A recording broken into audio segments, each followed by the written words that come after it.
First of all, I believe very strongly that West African soldiers are human beings.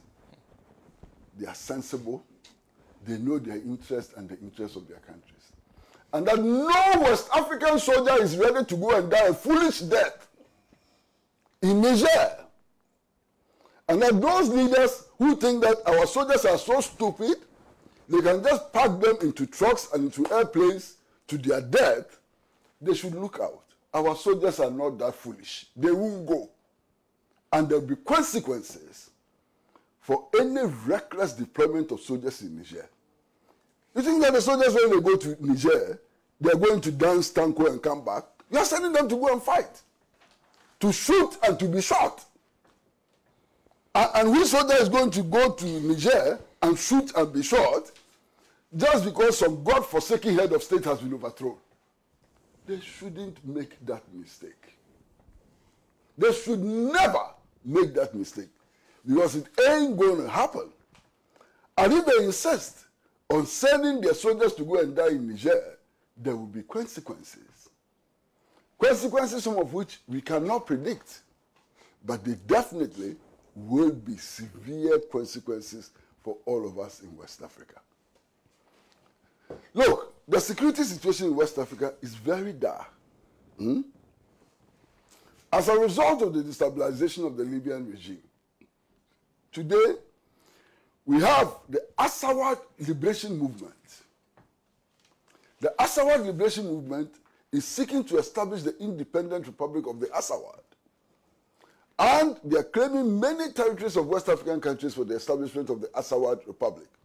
Mali is affected, Guinea is affected, Burkina is affected, many others are affected. Okay? So the Azawad insurgency is on and having repercussions on the economic conditions in many West African states. Then, of course, you have the Islamic insurgents also operating. And as I said earlier, these Islamic insurgents have come very close to us. Northern Togo has been attacked. Northern Benin has been attacked. In fact, La Côte d'Ivoire is in their sights. And Ghana is in their sights.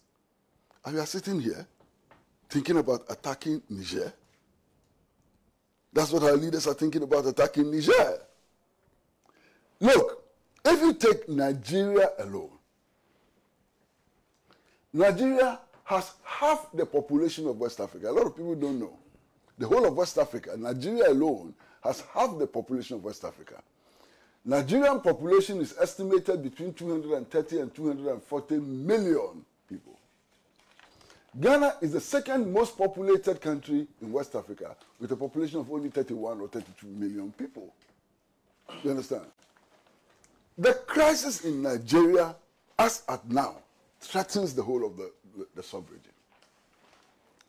Boko Haram insurgency in the northeast, low-intensity civil war in the Niger Delta, and a striving secessionist movement in the east. Nigeria is in crisis. Okay? That alone is problem enough. Our leaders, after having put on their thinking caps, and God knows what those thinking caps are made of, but they put on their thinking caps, and the only conclusion they could come to was to further destabilize the region by attacking Niger. These leaders, how did we end up with leaders like this? How did West Africa end up with dunderheads as leaders?